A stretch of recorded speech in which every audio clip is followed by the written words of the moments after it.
ان کی گوشت اور ان کا سب کچھ کھال ہر چیز سڑ جاتی ہے، بھن جاتی ہے. پھر 40 اور لائے جاتے ہیں، ان کو ننگا کر کے کھڑا کیا جاتا ہے. ایسے علماء کرام نے قربانیاں پیش کی. ایسے اور لائے جاتے ہیں اور ایسے ان کو شہید کیا گیا. اسی طرح فرمایا کہ علماء کرام کو توپوں کے منہ کے سامنے توپوں کے منہ پر باندھ کر ان کو علماء کرام کو گھوڑا چلایا جاتا ہے، توپوں کے ساتھ اڑایا گیا. اور مورخین لکھتے ہیں کہ دہلی سے لے کر پشاور تک جو بڑی سڑک تھی، کوئی ایسا درخت نہیں تھا جس میں علماء کرام کی لاشیں نہ لٹکی ہوئی. مار مار کے ان کی لاشیں درختوں کے ساتھ لٹکا دی گئی. دلی سے لے کر پشاور تک سارے درختوں پر علماء کرام کی لاشیں بھری ہوئی تھی. اور یہ دریائے راوی اس وقت بہت عروج پر تھا، اس کا پانی سرخ ہو گیا تھا. اور اتنی بچیاں کہ فرمایا کہ لاکھوں بچیاں نے اس دیش کی خاطر، اس ہمارے پیارے دیش کی خاطر اپنی عزتیں لٹوائی، عزتیں نیلام کروائی. اور کچھ بچے ایسی کہ فرمایا کہ دلی سے لے کر پاکستان تک کوئی کنواں ایسا نہیں تھا، کوئی کنواں بھی ایسا نہیں تھا جس میں مسلمان بچیوں نے چھلانگیں نہ لگائی ہوں اور وہ کنواں نہ بھرا ہو. مسلمان بچے اپنی عزت بچاتے ہوئے کہ ہماری عزت کے ساتھ یہ ناپاک ہندو، یہ ناپاک سکھ کھیلیں گے، ہماری عزتیں نیلام ہوگی. ایسی عزتوں والی کہ جن کا سر، جن کے بال کبھی آسمان میں نہیں دیکھے، یعنی ہر وقت اپنا پردے کا حفاظت کرنے والی اور اپنی حفاظت کے ساتھ رہنے والی، اپنے گھروں میں رہنے والی ان بچیوں کے ساتھ ان کی عزتیں تار تار کی گئی. تو میرے عزیزو، یہ پاکستان ہمیں ویسے ہی نہیں ملا. آج ہم اس کی قدر نہیں کرتے. ہم تاریخ پڑھتے ہیں تو دل خون کے آنسو ہوتا ہے. تاریخ پڑھی نہیں جاتی. ایسے ہمارا یہ ملک ہمیں ملا ہے.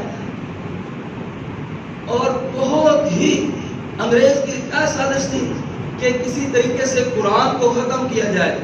انہوں نے 3 لاکھ نسخے ایک وقت میں جلا ڈالے قرآن کے، اور 14,000 علماء کرام کو پھانسی پر لٹکا دیا. یہ بادشاہی مسجد جس میں آج ہم سیر کے لیے جاتے ہیں، یہاں پھانسی کے پھندے لگے ہوتے تھے اور انگریز پکڑ کر علماء کرام کو پھانسی لگاتے تھے. اور بڑی بڑی جو مسجدیں تھیں ان میں لوگوں علماء کرام کو پھانسی دیا گیا. اور ہمارے حسین احمد مدنی رحمت اللہ علیہ، جن کے بارے میں کچھ لوگ غلط الفاظ بولتے ہیں، یہ ہمارے اکابر ہیں اور ہمارے دل کے ستارے ہیں.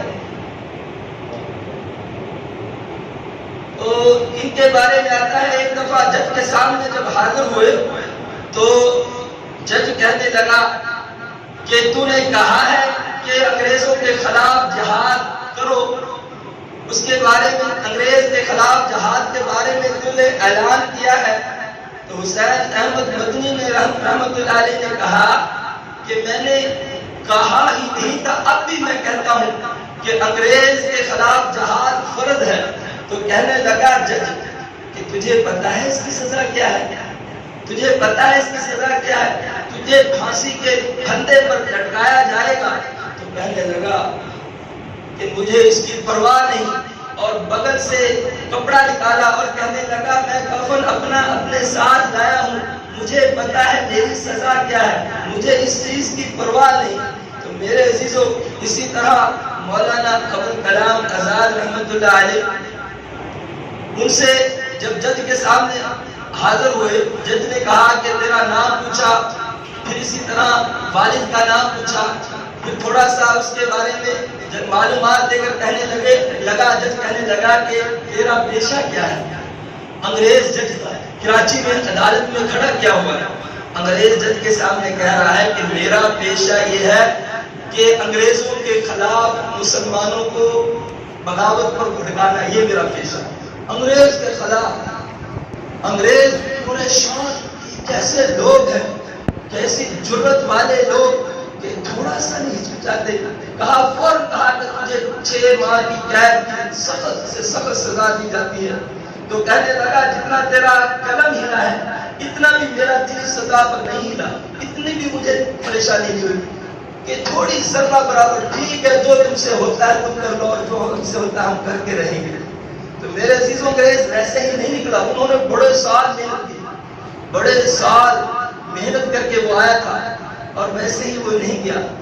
یہ ہمارے علماء کرام ہیں اس کو نکالنے والے، انہوں نے بہت زیادہ قربانیاں دی، بہت زیادہ قربانی دی، یہاں تک کہ فرمایا کہ 3,000 علماء کرام کو سڑک پر لٹایا جاتا، اوپر سے جو روڑی کوٹنے والی سڑک بنانے والی بھاری مشینیں اس اوپر سے چلا دی جاتی اور خنزیروں کی کھال میں ان کو سیا جاتا ہے، خنزیروں کی کھال میں ان کو بند کر کے ان کو آگ میں پھینک دیا جاتا ہے اور لوہے کی بھٹیوں کے اندر ان کو آگ میں پھینکا گیا۔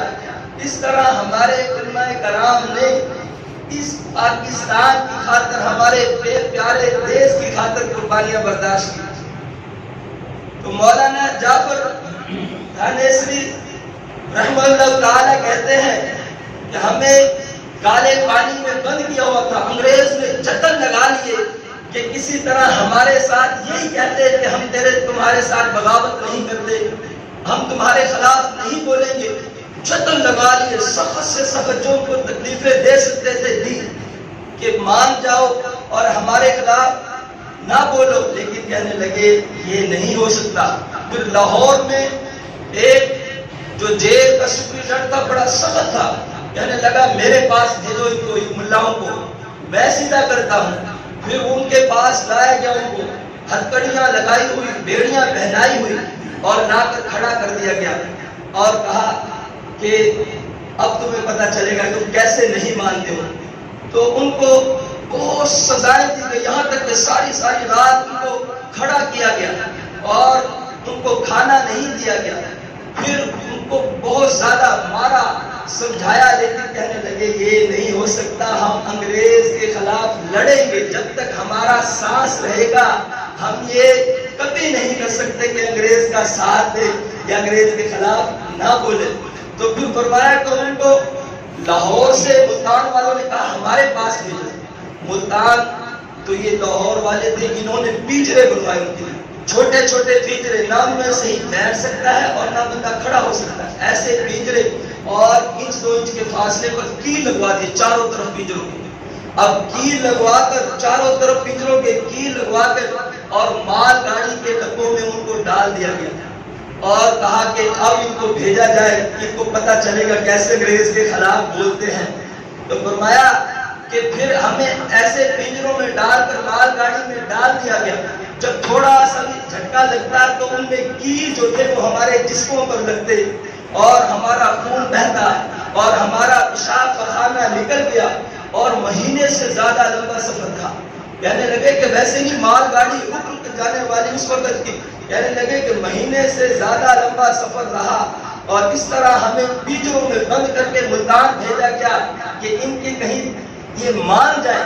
پھر جب ملتان پہنچے تو پھر بھی ویسے کے ویسے، پھر کہنے لگے ملتان والوں نے کیا کیا، انہوں نے منانے کی کوشش کی، نہیں مانے، تو پھر انہوں نے ان کے بچوں کو، علماء کرام جو مولانا جعفر فرماتے ہیں ہمارے بچوں کو، ہماری بیٹیوں کو اور ہمارے بیٹوں کو، ہماری بیویوں کو ہمارے سامنے لے آئے اور لا کر ہمارے سامنے کھڑا کر دیا اور اب وہ رو رہے ہیں بچے۔ جب بچے سامنے ہوں، تکلیفیں ایک علیحدہ چیز، اپنی جسمانی تکلیفیں، بچے اب رو رہے ہیں کہ ابا جان آپ صرف یہ کہہ دو، آپ دل سے مخالفت کرو، آپ ایک دفعہ کہہ کے جان تو چھڑا دو، ایک دفعہ تو کہہ دو کہ ہم انگریز کے ساتھ وفاداری کا اعلان کرتے ہیں، ایک دفعہ کہہ دو تاکہ یہ تمہاری جان چھوڑ دیں۔ تمہاری حالت کیا ہوگی؟ بچے رو رہے ہیں، بیوی رو رہی ہے کہ کسی طرح انگریز کی مخالفت کا ایک دفعہ یہ کہہ دو کہ ہم نہیں کرتے، لیکن کہنے لگے یہ نہیں ہو سکتا، یہ کبھی بھی نہیں ہو سکتا، ہم ان کی مخالفت کرتے رہیں گے اور ہم ان کے بارے میں جہاد کا اعلان کرتے رہیں گے یہاں تک کہ ہماری جان چلی جائے۔ پھر کیا ہوا؟ کہا کہ ان کی سزائے موت کی سزا سنا دی جائے، کہ ان کو پھانسی پر کل کو چڑھایا جائے گا۔ اب جب پھانسی کا نام سنا تو آپس میں مل رہے ہیں، خوش ہو رہے ہیں۔ اب سارے پریشان کہ یہ کیا، کہ پھانسی کا نام سن کے تو خون خشک ہو جاتا ہے، یہ تو اتنا خوش ہو رہے ہیں اور ایسے مل رہے ہیں جیسے کوئی عید مل رہے۔ تمہیں کیا ہوا؟ کہنے لگے کہ ہم اپنے ملک کی خاطر، ہم اپنے دین کی خاطر قربان ہو رہے ہیں، تو ہمیں اس بات کی خوشی نہیں ہوگی؟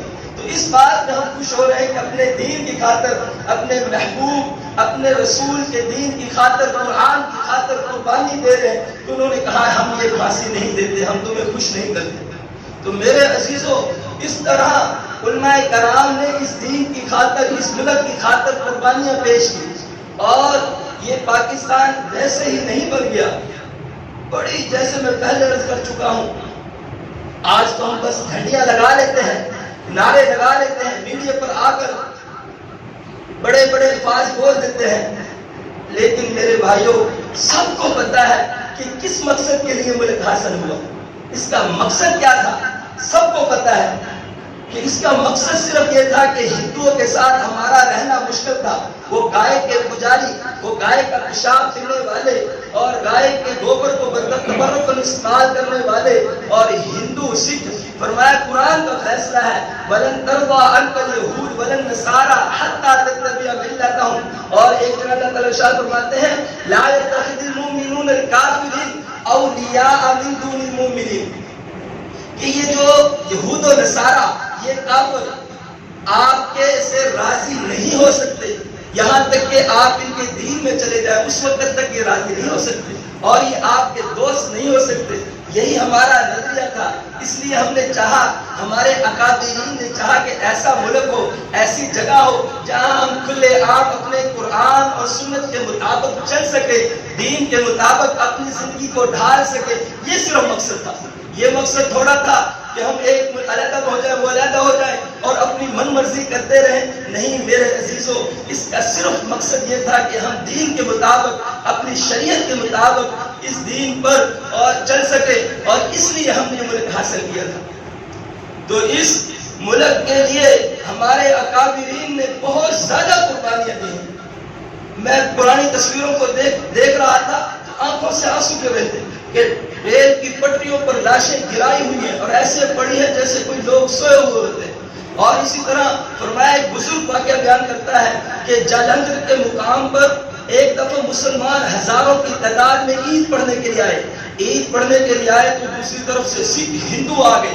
ہندو اور سکھ آ کر کیا کیا انہوں نے کہ ان پر فائرنگ شروع کر دی اور ان کو مار دیا، یہاں تک کہ فائرنگ شروع کی، فائرنگ نیزے مارے، بندوقیں ماری، فائر مارے اور سارے مر گئے۔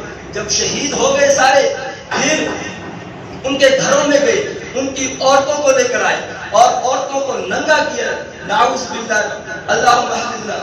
تو فرمایا ننگا کر کے ان کو کہا گیا کہ اب کہو کہ عید مبارک، اپنے گھر والوں سے جو شہید ہوئے پڑے تھے، اپنے بیٹوں سے، اپنے شوہروں سے کہو کہ تمہیں عید مبارک ہو، اور ان کی بہت زیادہ بے حرمتی کی گئی۔ میرے عزیزو، اسی طرح ایک دفعہ عید کا موقع آیا، ابھی پاکستان آزاد ہوا تھا، تو لاہور باغا بارڈر سے مال گاڑی آئی اور مال گاڑی کے ایک ڈبے پر لکھا تھا کہ مسلمانوں کو ہماری طرف سے عید کا تحفہ، مسلمانوں کو، پاکستانی مسلمانوں کو ہماری طرف سے عید کا تحفہ۔ تو جب وہ مال گاڑی کا ڈبہ کھولا گیا، اس کا دروازہ کھولا گیا، تو ہماری مسلمان ماؤں بہنوں کی چھاتیاں کاٹ کے نعوذ باللہ ان لانتیوں نے اس میں ڈالی ہوئی تھی، اور ہمارے بچوں کے سر اور ہمارے بچوں کے ہاتھ پاؤں اس ڈبے میں ڈالے ہوئے تھے۔ تو ایسی تکلیفوں سے ہم نے حاصل کیا۔ تو آج یہ بے وفائی نہیں ہے، آج یہ غداری نہیں ہے کہ جس مقصد کے لیے ملک حاصل کیا گیا اس کو چھوڑ کر اور وہی ہندوؤں پر رسم و رواج کو اختیار کیا جائے۔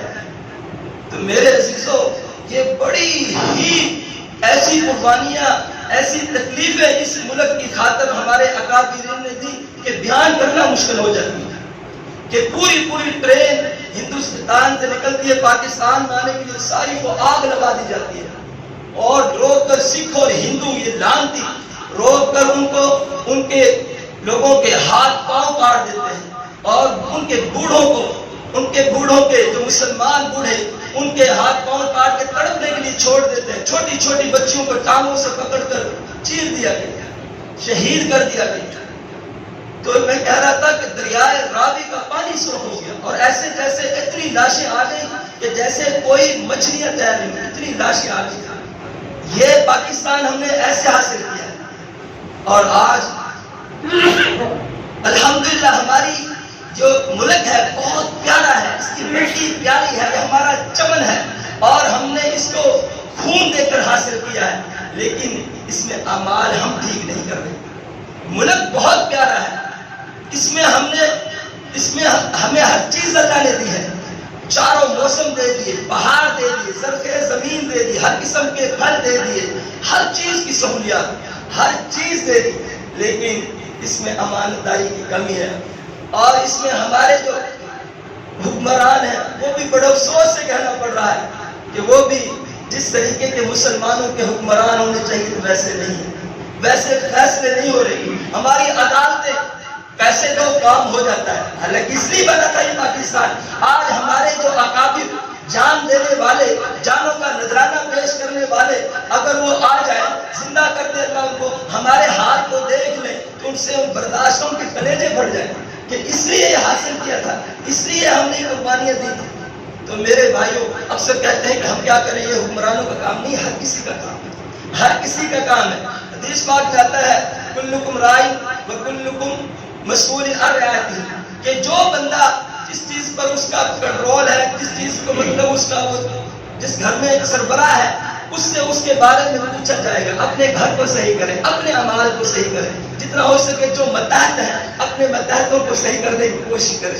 اتنا کر لے اور اللہ سے مانگ کرے اور اللہ سے معافی مانگے، یا اللہ ہم نے جس مقصد کے لیے ملک حاصل کیا تھا وہ مقصد ہم سے پورا نہیں ہو رہا، یا اللہ تو معاف فرما دے. دیکھو یہ پاک ملک، یہ پاک مدینہ اس کے نام پر بنا، پاکستان کا مطلب یہ ہے پاک سرزمین، پاک زمین، اور اسی طرح پاک مدینے کے نام پر بنا. اور دوسری ریاست ہے، یہ پہلی ریاست مدینہ اور اس کے بعد یہ ریاست پاکستان، جو ایسا اسلام کے لیے، اسلام کا نظام نافذ کرنے کے لیے بنایا گیا. لیکن میرے عزیزوں بڑا افسوس ہوتا ہے حالات دیکھ کر، اپنے حالات دیکھ کر بڑا افسوس ہوتا ہے کہ جیسا ہم نے اس ملک کے خاطر قربانیاں دی اور جس مقصد کے لیے بنایا وہ مقصد ہم سے دور ہوتا جا رہا ہے، ہم سے دور ہوتا جا رہا ہے. ہمارے چھوٹے چھوٹے بچے، معصوم بچے، ان کو ٹائیاں پہنا دی گئی اور ان کو آج انگریز جس سے ہم نے لیا تھا ملک، اس کی ہم غلامی کرتے ہیں، ہمیں بڑا مزہ آتا ہے. ان کی غلامی پر چلے، ان کی انگریزی بول لے اور انگریز کا لباس پہن لے، بڑا اچھا لگتا ہے. دیکھو کتنا پیارا بچہ، اور عربی لباس پہن لے، عربی بولے تو کوئی نہیں کہتا. یہ مدارس کے ملا، یہ مدارس ان کو اچھی نظر سے. میرے بھائیوں، میرے عزیزوں، میرے دوستو، یہ ملک ہم نے اسی لیے حاصل کیا تھا کہ یہاں قرآن و سنت کا نظام زندہ ہو. تو میرے عزیزو ہر بندے کی ذمہ داری ہے کہ جتنا ہو سکے اس کا فکر کرے، اپنے بچوں کو سنائے یہ داستان پاکستان یہ کیسے بنا ہے ملک. صرف ان کو جھنڈیوں پہ نہ رکھے. آج دیکھیں اکثر میں دیکھ رہا ہوں کہ لوگ موٹر سائیکلوں کے سلنسر نکال کے، اور اس طرح ہمارے نوجوان کو پتہ ہی نہیں، اصل ان کی غلطی نہیں، غلطی ہماری ہے کہ ہم نے ان کو بتایا ہی نہیں، ہم نے ان کو بتایا نہیں کہ کتنی قربانیاں دی اور یہ کس مقصد کے لیے حاصل کیا. ہمارے سکول میں بھی نہیں بتایا جاتا، ہمارے گھروں میں بھی نہیں بتایا جاتا، ہماری یونیورسٹیوں میں بھی نہیں بتایا جاتا کیا پیسے کمانا انگریز کے طور طریقوں پر چل رہی ہے، بتایا جاتا ہے. تو میرے بھائیوں بڑا افسوس ہے، لیکن الحمدللہ اللہ کا بہت لاکھ شکر ہے کہ اللہ نے ہمیں ایسا عظیم، ایسا پاک ملک دے دیا کہ جیسا پوری دنیا میں ایسا کوئی ملک نہیں. اسلامی ملک ہے اور اللہ نے ہمیں سپر پاور بنا دیا، ایٹمی پاور بنا دیا اللہ نے اس ملک کو. یہ ہمارے لیے بڑی نعمت کہ پوری دنیا میں جو اسلامی ملک صرف ہمارا ملک ہے. تو ہمارے لیے بڑی ہی یہ خوشخبری ہے کہ اللہ نے ہمیں ایسا عظیم ملک اور اس ملک میں ہمیں پیدا کر دیا. ہم اس کی قدر کریں اور اس ہمارے اپنے اکابرین کی قربانیاں دیکھیں، اپنے بچوں کو بتائیں، دوسروں کو بتائیں بھائی جس مقصد کے لیے ملک حاصل کیا گیا ہے اس مقصد پر چلیں. اسی میں اللہ جل جلالہ نے ہماری دونوں جہانوں کی کامیابی رکھی ہے. اور اگر ہم انگریزوں کے پیچھے چلے تو اللہ ہمیں تباہ و برباد کر دے گا. اور ہمارا ملک یہ ہمارے پاس ایک بہت عظیم الشان نعمت ہے، یہ چھین نہ جائے. دیکھو 800 سال ہندوستان پر حکومت رہی مسلمانوں کی، لیکن چھن چکا تھا. تو یہ نہ ہو کہ یہ بھی ہم سے اتنا پیارا دیش، پاک دیش، اور اس کی مٹی کتنی پیاری، یہ ملک کتنا پیارا، یہ ہم سے جان سے پیارا ہونا چاہیے ہمارے لیے. تو یہ ہم سے ملک ہمارے ہاتھ سے کوئی ایسا نہ غدار آ جائے ہماری اپنی کوتاہیوں کی وجہ سے جو ہمیں پریشانی بعد میں بنے. تو میرے عزیزوں اس کی ہم نے فکر کرنی ہے. تو اس لیے انشاءاللہ میں بھی پکا ارادہ کرتا ہوں جتنا ہو سکا اپنے آپ کو دین کی خاطر کھپاؤں گا، اور اس ملک جس مقصد کے لیے بنا تھا اس مقصد کو پورا کرنے کی کوشش کروں گا. آپ بھی ارادہ کرتے ہیں نا انشاءاللہ. جزاک اللہ.